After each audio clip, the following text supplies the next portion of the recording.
ಓಂ ಶ್ರೀ ರಾಘವೇಂದ್ರಾಯ ನಮಃ. ಶ್ರೀ ಗುರುಭ್ಯೋ ನಮಃ. ಪರಮ ಗುರುಭ್ಯೋ ನಮಃ. ಶ್ರೀಮದಾನಂದ ತೀರ್ಥ ಭಗವತ್ಪಾದಾಚಾರ್ಯ ಗುರುಭ್ಯೋ ನಮಃ. ಹರಿ ಓಂ. ಕಲ್ಯಾಣಾದ್ಭುತ ಗಾತ್ರಾಯ ಕಾಮಿತಾರ್ಥಪ್ರದಾಯಿನೇ ಶ್ರೀಮದ್ವೆಂಕಟನಾಥಾಯ ಶ್ರೀನಿವಾಸಾಯ ತೇ ನಮಃ. ಶ್ರೀ ಕ್ಷೇತ್ರ ಆಗಿರ್ತಕ್ಕಂಥ ಜ್ವಾಲಾ ಭವರೋಗ ವಿದ್ಯೆ ಲಕ್ಷ್ಮೀ ನರಸಿಂಹದೇವರ ಸನ್ನಿಧಾನ, ನವನರಸಿಂಹದೇವರ ಸನ್ನಿಧಾನ, ಅದರಲ್ಲೂ ವಿಶೇಷವಾಗಿ ಸಂತಾನ ಗೋಪಾಲಕೃಷ್ಣ ಇರ್ತಕ್ಕಂಥ ಸನ್ನಿಧಾನ, ಭೂ ವೈಕುಂಠಪತಿ ಆಗಿರ್ತಕ್ಕಂಥ ಶ್ರೀನಿವಾಸ ದೇವರು ಇರ್ತಕ್ಕಂಥ ಸನ್ನಿಧಾನ, ಮುಖ್ಯಪ್ರಾಣ ದೇವರ ಸನ್ನಿಧಾನ, ರಾಯರ ಮೃತಿಕಾ ಬೃಂದಾವನ ವಿಚಿಂದ ತೀರ್ಥರು, ಜಯತೀರ್ಥರು, ರಾಯರು ಮೂರೂ ಮೃತಿಕೆ ಇರ್ತಕ್ಕಂಥ 48 ಸಾಲಿಗ್ರಾಮ ಇರ್ತಕ್ಕಂಥ ಇಂಥ ಕ್ಷೇತ್ರದಲ್ಲಿ ವಿಶೇಷವಾಗಿ ರಾಘವೇಂದ್ರ ಸ್ವಾಮಿಗಳು ಸಂಪೂರ್ಣವಾಗಿ ಆರೋಗ್ಯ, ಭಾಗ್ಯ, ಧನ, ಧಾನ್ಯಗಳನ್ನು ಕೊಟ್ಟು ಎಲ್ಲರನ್ನು ಉದ್ಧಾರ ಮಾಡಲಿ ಅಂತೇಳಿ ಭಗವಂತನಲ್ಲಿ ಪ್ರಾರ್ಥನೆ ಮಾಡ್ತಾ, ಅದರಲ್ಲೂ ವಿಶೇಷವಾಗಿ ವೈಶಾಖ ಮಾಸದಲ್ಲಿ ವಿಶೇಷವಾಗಿ ಬಂದಿರತಕ್ಕಂಥದ್ದು 26ನೇ ತಾರೀಕು. ಯಾರಿಗೆ ಕಲ್ಯಾಣ ಆಗಿಲ್ಲ, ಕಲ್ಯಾಣದಲ್ಲಿ ಸಮಸ್ಯೆಗಳಿದೆ, ಎಲ್ಲ ಮದುವೆ ಆಗಬೇಕು, ಹೆಣ್ಣು ಮಕ್ಕಳಾಗಲಿ ಗಂಡು ಮಕ್ಕಳಾಗಲಿ ಅವರಿಗೆಲ್ಲ ಮದುವೆ ಆಗಬೇಕು. ಇನ್ನೇನು ಆಗ್ತಾ ಇದೆ, ಕಿತ್ತೋಗ್ತಾ ಇದೆ ಮದುವೆಗಳಲ್ಲಿ. ಯಾರೋ ಬರ್ತಾರೆ, ಆ ಸಂಬಂಧ ಆಗಲ್ಲ. ಮತ್ತೆ ಮದುವೆ ಆಗ್ತೀನಿ ಅಂತೇಳಿ ವಿಶೇಷವಾಗಿ ಎಂಗೇಜ್ಮೆಂಟ್ ಆಗತ್ತೆ, ಎಲ್ಲ ಆಗತ್ತೆ, ಅದರಲ್ಲೂ ನಿಂತೋಗ್ಬಿಡುತ್ತೆ. ಇಂತಹ ಸಮಸ್ಯೆಗಳೆಲ್ಲ ಇದ್ದಾಗ ಏನು ಪರಿಹಾರ ಮಾಡಬೇಕು, ಆ ಪರಿಹಾರ ಮಾಡಿದ್ರೆ ಏನು ಫಲ ಸಿಗ್ತಕ್ಕಂಥ ಭಾಗ್ಯ ಇರುತ್ತೆ, ಹೇಗೆ ಗುರುಗಳ ಸೇವೆಯನ್ನ ಮಾಡಬೇಕು.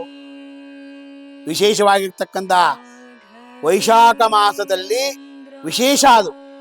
ವೈಶಾಖ ಮಾಸದಲ್ಲಿ ಅದರಲ್ಲೂ ವಿಶೇಷವಾಗಿ ಪರಾಭರ ಸಂವತ್ಸರ ಉತ್ತರಾಯಣಿ. ವೈಶಾಖ ಮಾಸದಲ್ಲಿ ಚೈತ್ರ ಮಾಸದ ವೈಶಾಖ ಮಾಸ ಬಹಳ ವಿಶೇಷವಾಗಿರ್ತಕ್ಕಂಥ ದಿನ. ವೈಶಾಖ ಮಾಸ ಅಂದ್ರೆ ಬಹಳ ವಿಶೇಷ. ಅದರಲ್ಲೂ ಬಿಸಿಲು ಜಾಸ್ತಿ ಇರುತ್ತೆ, ನಮಗೆ ಕೋಪನೂ ಜಾಸ್ತಿ ಬರ್ತಕ್ಕಂಥದ್ದಾಗತ್ತೆ. ಅದರಿಂದ ಈ ಬಿಸಿಲು ವಿಶೇಷವಾಗಿ ಬಂದಿರತಕ್ಕಂಥದ್ದು, ಅದನ್ನು ನಾವು ಯಾವತ್ತೂ ಬೈಕೊಡದಂತೆ. ಅದರಲ್ಲೂ ವಿಶೇಷವಾಗಿ ಆ ದಿನದೊಂದು ಶ್ರೀನಿವಾಸ ದೇವರ ಕಲ್ಯಾಣ ಆಗಿರ್ತಕ್ಕಂಥ ದಿನ. ಅದು ಶ್ರೀನಿವಾಸ ದೇವರ ಕಲ್ಯಾಣ ಆಗಿರ್ತಕ್ಕಂಥ ದಿನ ವೈಶಾಖ ಶುದ್ಧ ದಶಮಿ. ಆ ವೈಶಾಖ ಶುದ್ಧ ದಶಮಿ ಭಾನುವಾರನೇ ಬರೋದ್ರಿಂದ ವಿಶೇಷವಾಗಿ ಆ ದಿನದೊಂದು ನಮ್ಮ ಕ್ಷೇತ್ರಕ್ಕೆ ಬಂದಾಗ ಕಲ್ಯಾಣೋತ್ಸವ, ಎಲ್ಲೆಲ್ಲಿ ಕಲ್ಯಾಣೋತ್ಸವ ಆಗುತ್ತೆ, ಆ ಕಲ್ಯಾಣೋತ್ಸವಕ್ಕೆ ಹೋಗಿ ಮದುವೆ ಆಗದೆ ಇರ್ತಕ್ಕಂಥವ್ರು ಕಲ್ಯಾಣೋತ್ಸವಕ್ಕೆ ಹೋಗಿ ಅಲ್ಲಿಯ ಒಂದು ಅಕ್ಷತೆಯನ್ನ ತೆಗೆದುಕೊಂಡು ಬಂದು, ಅದು ರಾಯರ ಬೃಂದಾವನದ ಹತ್ತಿರ ತೆಗೆದುಕೊಂಡು ಬಂದು ರಾಯರಿಗೆ ಸಮರ್ಪಣೆಯನ್ನು ಮಾಡಿ, ಆ ಸಮರ್ಪಣೆ ಮಾಡಿರ್ತಕ್ಕಂಥ ರಾಯರಿಗೆ ಸಮರ್ಪಣೆ ಮಾಡಿ ವೆಂಕಟೇಶ ಸ್ತೋತ್ರವನ್ನು ಪಠಣೆಯನ್ನು ಮಾಡಿ, ಆ ಪಠಣೆ ಮಾಡಿರ್ತಕ್ಕಂಥ ಅಕ್ಷತೆಯನ್ನ ನೀವು ತಲೆ ಮೇಲೆ ಹಾಕೊಂಡಾಗ ನಿಮಗೆ ಕಲ್ಯಾಣ, ವಿಶೇಷವಾಗಿ ಕಲ್ಯಾಣ 3 ತಿಂಗಳಲ್ಲಿ ಕಲ್ಯಾಣನೇ ಆಗೋಗ್ತಕ್ಕಂಥ ಭಾಗ್ಯ ಇರುತ್ತದೆ. ಹೇಗೆ ಕಲ್ಯಾಣ ಆಗುತ್ತೆ ಅಂದ್ರೆ, ವೆಂಕಟಾದ್ರಿ ಸಮಂ ಸ್ಥಾನಂ ಬ್ರಹ್ಮಾಂಡೇ ನಾಸ್ತಿ ಕಿಂಚನ ವೆಂಕಟೇಶ ಸಮೋದೇವೋ ನಭೂತೋ ನ ಭವಿಷ್ಯತೆ ಏತೇನ ಸತ್ಯವಾಕ್ಯೇನ ಸರ್ವಾರ್ಥಾಂ ಸಾಧಯಾಮಿ. ಎಲ್ಲಿ ಕಲ್ಯಾಣೋತ್ಸವ ಆಗತ್ತೆ, ನೀವು ನಿಮ್ಮ ಮನೆಯಲ್ಲಿ ಕಲ್ಯಾಣೋತ್ಸವವನ್ನು ಮಾಡ್ತೀವಿ. ವೈಶಾಖ ಶುದ್ಧ ದಶಮಿ ವಿಶೇಷವಾಗಿರ್ತಕ್ಕಂಥ ವೈಶಾಖ ಮಾಸದಲ್ಲಿ ಒಂದು ತಿಂಗಳಲ್ಲಿ ಯಾವಾಗಾದರೂ ನಿಮ್ಮ ಮನೆಯಲ್ಲಿ ಕಲ್ಯಾಣೋತ್ಸವವನ್ನು ಮಾಡ್ತೀವಿ. ರಾಮದೇವರ ಕಲ್ಯಾಣೋತ್ಸವ, ಪಾರ್ವತಿ ಸೀತಾ ರಾಮದೇವರ ಕಲ್ಯಾಣೋತ್ಸವ, ಅದರಲ್ಲೂ ರುದ್ರದೇವರು ಶಿವನ ಒಂದು ಕಲ್ಯಾಣೋತ್ಸವ, ಸೀತಾ ವಿಶೇಷ ಪಾರ್ವತಿ ಶಿವ ಪಾರ್ವತಿಯ ಕಲ್ಯಾಣೋತ್ಸವ ಅಂತ ಮಾಡ್ತಾರೆ, ಸ್ವಯಂವರ ಅಂತ ಮಾಡ್ತಾರೆ. ನಂಜನಗೂಡಿನಿಗೆ ಹೋದಾಗ ನಂಜನೇಶ್ವರನಿಗೆ ವಿಶೇಷವಾಗಿ ಕಲ್ಯಾಣೋತ್ಸವವನ್ನು ಮಾಡಿಸಿ, ಶ್ರೀನಿವಾಸ ದೇವರ ಹತ್ರ ಹೋದಾಗ ಶ್ರೀನಿವಾಸ ದೇವಸ್ಥಾನದಲ್ಲಿ ಕಲ್ಯಾಣೋತ್ಸವವನ್ನು ಮಾಡಿಸಿ, ನಮ್ಮ ಕ್ಷೇತ್ರಕ್ಕೆ ಬಂದಾಗ ರಾಯರ ಕ್ಷೇತ್ರಕ್ಕೆ ಬಂದಾಗ ಶ್ರೀನಿವಾಸ ದೇವರಿದ್ದಾರೆ, ಆ ಶ್ರೀನಿವಾಸ ದೇವರ ಹತ್ರ ವಿಶೇಷವಾಗಿ ಕಲ್ಯಾಣೋತ್ಸವವನ್ನು ಮಾಡಿಸಿ, ಇಂಥ ಕಲ್ಯಾಣೋತ್ಸವವನ್ನು ಮಾಡಿಸಿದಾಗ ಆ ಕಲ್ಯಾಣದಲ್ಲಿ ವಿಶೇಷವಾಗಿ ಅವರು ಕಂಕಣವನ್ನು ಕೊಡ್ತಾರೆ. ಆ ಕಂಕಣವನ್ನ ನೀವು ಕಟ್ಕೊಂಡಿದ್ದಾಗ ಆ ಕಂಕಣದಲ್ಲಿ ವಿಶೇಷವಾಗಿ ಭಾಗ್ಯ ಇರುತ್ತಂತೆ. ಆ ದಾರದಲ್ಲಿ ವಿಶೇಷವಾಗಿ ಬ್ರಹ್ಮದೇವರೇ ಹಾಕಿರ್ತಕ್ಕಂಥ ಒಂದು ಗಂಟು. ಇವತ್ತಿನ ದಿವಸ ಎಲ್ಲರೂ ಮದುವೆ ಆಗಿದ್ದಾರೆ, ಅದು ಬ್ರಹ್ಮದೇವರು ಹಾಕಿದಾರಪ್ಪ ಗಂಟು, ಅದು ನಾವೆಲ್ಲ ಹಾಕಿದ್ದು ಅಂತಾರೆ. ಆ ರೀತಿಯಾಗಿ ಬ್ರಹ್ಮದೇವರೇ ಸ್ವತಃ ವಿಶೇಷವಾಗಿ ಅನುಗ್ರಹವನ್ನು ಮಾಡಿ ನಿಮಗೆ ಆ ವಿಶೇಷವಾಗಿರ್ತಕ್ಕಂಥ ಆ ಕಂಕಣವನ್ನು ಕೊಡ್ತಾರೆ. ಅಕ್ಷತಾರೋಪಣ ಆಗುತ್ತೆ, ಅಕ್ಷತೆಯನ್ನು ಕೊಡ್ತಾರೆ. ಆ ಅಕ್ಷತೆಯನ್ನು ತೆಗೆದುಕೊಂಡು ಹೋಗಿ ನಿಮ್ಮ ದೇವರ ಮನೆಯಲ್ಲಿಟ್ಟು ಪೂಜೆಯನ್ನು ಮಾಡಿ ಆ ಅಕ್ಷತೆಯನ್ನ ಕಂಕಣವನ್ನು ಕಟ್ಕೊಡಿ. ಆ ಕಂಡ್ಕೊಂಡಿದ್ದ ತಕ್ಷಣ 3 ತಿಂಗಳಲ್ಲಿ ನಿಮಗೆ ಮದುವೆಯೆಲ್ಲ ಆಗ್ತಕ್ಕಂಥ ಭಾಗ್ಯ ಇರುತ್ತದೆ. 20 ವರ್ಷ, 25 ವರ್ಷ ಆಗಿರುತ್ತೆ, 28 ವರ್ಷ, 30 ವರ್ಷ, 40 ವರ್ಷ ಆಗಿರುತ್ತೆ, 45 ವರ್ಷ ಆಗಿರುತ್ತೆ, ಮದುವೆನೇ ಆಗಿರಲಿಲ್ಲ. ಅವರೆಲ್ಲ ವೈಶಾಖ ಮಾಸದ ದಶಮಿ ವಿಶೇಷವಾಗಿರ್ತಕ್ಕಂಥ ದಿನ. ಅದು ವೈಶಾಖ ಮಾಸದಲ್ಲಿ ಸಾಕ್ಷಾತ್ ಶ್ರೀನಿವಾಸ ದೇವರು ವಿಶೇಷವಾಗಿ ಕಲ್ಯಾಣ ಆಗಿರ್ತಕ್ಕಂಥ ದಿನ. ಅದಕ್ಕೋಸ್ಕರವಾಗಿ ಎಲ್ಲಿ ಹನುಮಂತ ದೇವಸ್ಥಾನಗಳಿದೆ ಅಲ್ಲಿ ಕಲ್ಯಾಣೋತ್ಸವವನ್ನು ಮಾಡ್ತಾ ಇರ್ತಾರೆ. ಅಲ್ಲಿಗೋಗಿ ರಾಮದೇವರ ದೇವಸ್ಥಾನ ಎಲ್ಲಿದೆ ರಾಮದೇವರಿಗೆ ಕಲ್ಯಾಣ ಮಾಡ್ತಾರೆ.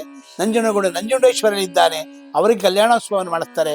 ಅಲ್ಲಿ ಹೋಗಿ ವಿಶೇಷವಾಗಿ ಮಾಡಿ ಶ್ರೀನಿವಾಸ ದೇವರ ವಿಶೇಷವಾಗಿರ್ತಕ್ಕಂಥ ತಿರುಪತಿಯ ತಿಮ್ಮಪ್ಪನಾಗಿರ್ತಕ್ಕಂಥ ಶ್ರೀನಿವಾಸ 7 ಬೆಟ್ಟದ ಒಡೆಯ ಶ್ರೀನಿವಾಸನ ಹತ್ತಿರ ಹೋಗಿ ಆ ಕಂಕಣ ಭಾಗ್ಯವನ್ನು ಕೇಳಿ ಆ ಶ್ರೀನಿವಾಸ ಅನುಗ್ರಹವನ್ನು ಮಾಡ್ತಕ್ಕಂಥನಾಗ್ತಾನೆ. ಅವತ್ತು ಅದರಲ್ಲೂ ವಿಶೇಷವಾಗಿ ಸ್ವಾಮಿ ಪುಷ್ಕರಣೀತಿ ಇದೆ, ರಮಯಾಸಾಮೋದತೆ.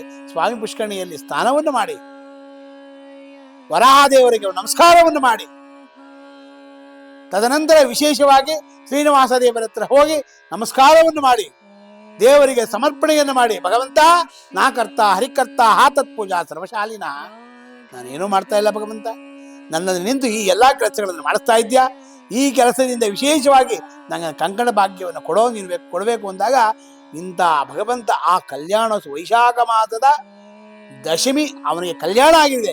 ಆ ಕಲ್ಯಾಣ ಆಗಿರೋದ್ರಿಂದ ಅವನೇನ್ ಮಾಡ್ತಾನೆ, ನಮಗೆಲ್ಲ ಎಲ್ಲರನ್ನೂ ಉದ್ಧಾರ ಮಾಡ್ತಕ್ಕಂಥವರಾಗ್ತಾನಂತೆ. ಸ್ವಾಮಿ ಪುಷ್ಕರಣಿಯಲ್ಲಿ ವಿಶೇಷವಾಗಿ ಪಾಯಸವನ್ನು ಮಾಡ್ತಿದ್ದಾನೆ ಪರಮಾತ್ಮ. ಅದಕ್ಕೋಸ್ಕರವಾಗಿ ಆ ಸಿಹಿ ಅಂತಕ್ಕಂಥದ್ದು ವೈಶಾಖ ಮಾಸದಲ್ಲಿ ಸ್ವಾಮಿ ಪುಷ್ಕರಣಿಯಲ್ಲಿ ಆ ವಿಶೇಷವಾಗಿ ಸಿಹಿ ಸಿಗ್ತಕ್ಕಂಥ ಭಾಗ್ಯ ಇರುತ್ತಂತೆ. ಹಾಗೆ ನಿಮ್ಮ ಮನೆಯೆಲ್ಲ ಸಿಹಿಯಾಗಿ ನಿಮ್ಮ ಮನಸ್ಸೆಲ್ಲ ಸಿಹಿ ಆಗ್ತಕ್ಕಂಥದ್ದೇ ವೈಶಾಖ ಶುದ್ಧ ದಶಮಿ ಶ್ರೀನಿವಾಸ ದೇವರ ಕಲ್ಯಾಣೋತ್ಸವ ಆಗಿದೆ. ಆ ಕಲ್ಯಾಣದಲ್ಲಿ ಹೋಗಿ ಯಾರ್ಯಾರು ಕಂಕಣವನ್ನು ಕಟ್ಕೊಂತೀರಾ, ಯಾರ್ಯಾರು ಅಕ್ಷತಾರೋಪಣೆಯನ್ನು ಮಾಡಿರ್ತಾರೆ, ಅಕ್ಷತೆಯನ್ನು ತೆಗೆದುಕೊಂಡು ಬರ್ತೀರಾ, ರಾಯರ ಸನ್ನಿಧಾನಕ್ಕೆ ಬಂದು ವಿಶೇಷವಾಗಿ ರಾಯರಿಗೆ ನಮಸ್ಕಾರವನ್ನು ಮಾಡ್ತೀರಾ, ಮುಕೋಟಿ ದೇವತೆಗಳಿರ್ತಕ್ಕಂಥ ಕ್ಷೇತ್ರ ಇವೆಲ್ಲ. ರಾಯರ ಸನ್ನಿಧಾನ ಮುಕೋಟಿ ದೇವತೆಗಳಿರ್ತಕ್ಕಂಥ ಸನ್ನಿಧಾನ. ಅದಕ್ಕೋಸ್ಕರವಾಗಿ ಹೇಳ್ತಾರೆ ಅಗಮ್ಯ ಮಹಿಮಾಲೋಕೆ ರಾಘವೇಂದ್ರ ಮಹಾಜಯ ಅಂತಾರೆ. ರಾಘವೇಂದ್ರ ಸ್ವಾಮಿಗಳು ಅಗಮ್ಯ ಮಹಿಮರು ಆಗ ಕಾರಣ ಏನಪ್ಪಾ ಅಂತ ಹೇಳಿದ್ರೆ ಅವರ ಶ್ರೀನಿವಾಸ ದೇವರ ವರಪ್ರಸಾದದಿಂದ ಹುಟ್ಟಿರ್ತಕ್ಕಂಥವ್ರು ಅವರು. ಎಲ್ಲಿ ಶ್ರೀನಿವಾಸನೋ ಅಲ್ಲಿ ವಿಶೇಷವಾಗಿ ಅಲ್ಲಿ ನಾಗಪ್ಪ ಇರ್ತಂತೆ, ಎಲ್ಲಿ ತಿಮ್ಮಪ್ಪ, ಎಲ್ಲಿ ತಿರುಪತಿ ತಿಮ್ಮಪ್ಪ ಅಲ್ಲಿ ಮಂತ್ರಾಲಯದ ನಾಗಪ್ಪ ಅಂತ ಕರೀತಾರೆ.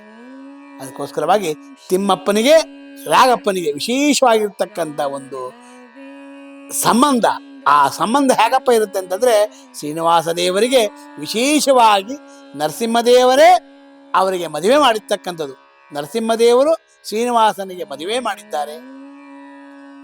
ಕರೆಯೋರಿಯನ್ನು ಬರೆದಿರ್ತಕ್ಕಂಥವ್ರು ವಿಶೇಷವಾಗಿ ವಿಜಯರಾಯರು ಭೃಗು ಋಷಿಗಳಾಗಿರ್ತಕ್ಕಂಥವ್ರವರು ಆ ಕರೆಯೋಲೆಯನ್ನು ಬರೆದಿದ್ದಾರೆ. ಇಂತಹ ಮಹಾನುಭಾವರವರೆಲ್ಲ. ಅದಕ್ಕೋಸ್ಕರವಾಗಿ ಅಂತ ಕ್ಷೇತ್ರದಲ್ಲಿ ಹೋಗಿ ಎಲ್ಲಿ ಕಲ್ಯಾಣೋತ್ಸವಗಳಾಗತ್ತೆ ಆ ಕಲ್ಯಾಣೋತ್ಸವ ಆದಾಗ ಯಾರಿಗೆ ಕಲ್ಯಾಣ ಆಗಿಲ್ಲ, ಯಾರಿಗೆ ವಿಶೇಷವಾಗಿ ಬೇರೆ ಬೇರೆ ಸಮಸ್ಯೆಗಳಿರುತ್ತೆ, ಆ ಕಲ್ಯಾಣದಲ್ಲಿ ಏನೇನು ಸಮಸ್ಯೆಗಳಿರುತ್ತೆ ಆ ಸಮಸ್ಯೆ ಏನೂ ಪರಿಹಾರ ಮಾಡೋದೇ ಬೇಡ. ನೀವು ಆ ಕಲ್ಯಾಣೋತ್ಸವದಲ್ಲಿ ವಿಶೇಷವಾಗಿ ನೀವು ಕಲ್ಯಾಣೋತ್ಸವವನ್ನು ಮಾಡ್ತೀವಿ.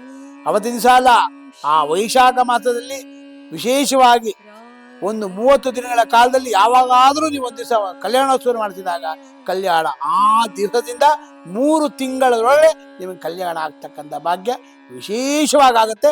ಅದನ್ನು ಸಂಶಯ ಅಂತಾರೆ, ಸಂಶಯ ಅಂತ ಹೇಳ್ತಾರೆ ರಾಘವೇಂದ್ರ ಸ್ವಾಮಿಗಳು.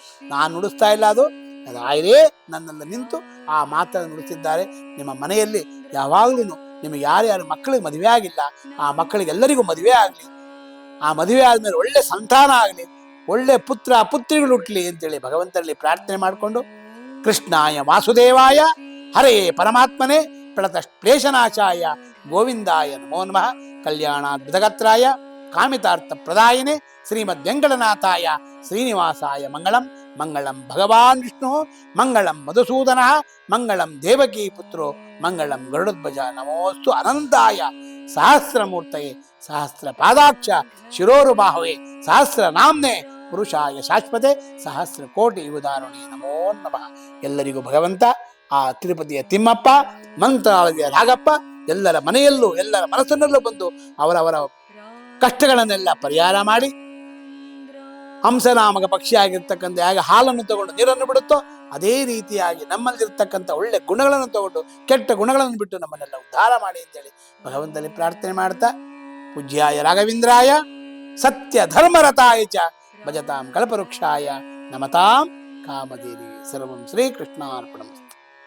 ಪುಟ್ಟರಾಯರೇ, ಏನ್ ಮಾಡ್ತಿದ್ದೀರಾ? ಪ್ರತಿದಿನ ನಮ್ಮ ಅಪ್ಪ ಅಮ್ಮ ನಿಮ್ಮ ಚಾನೆಲ್ ನ ಎಲ್ಲಾ ವಿಡಿಯೋಗಳನ್ನ ನೋಡುತ್ತಾರೆ, ಆದ್ರೆ ಸಬ್ಸ್ಕ್ರೈಬ್ ಶೇರ್ ಮಾಡೋದು ಮರೆತಿದ್ದಾರೆ. ಅದಕ್ಕೆ ನಾನು ಸಬ್ಸ್ಕ್ರೈಬ್ ಶೇರ್ ಮಾಡ್ತಿದ್ದೆ, ಕಮೆಂಟ್ ಕೂಡ ಮಾಡ್ತಿದ್ದೆ. ಹಾಗಾದ್ರೆ ನೀವು ಕೂಡ ಸಬ್ಸ್ಕ್ರೈಬ್ ಶೇರ್ ಕಮೆಂಟ್ ಮಾಡಿ ಪ್ಲೀಸ್. ॐ श्री राघवे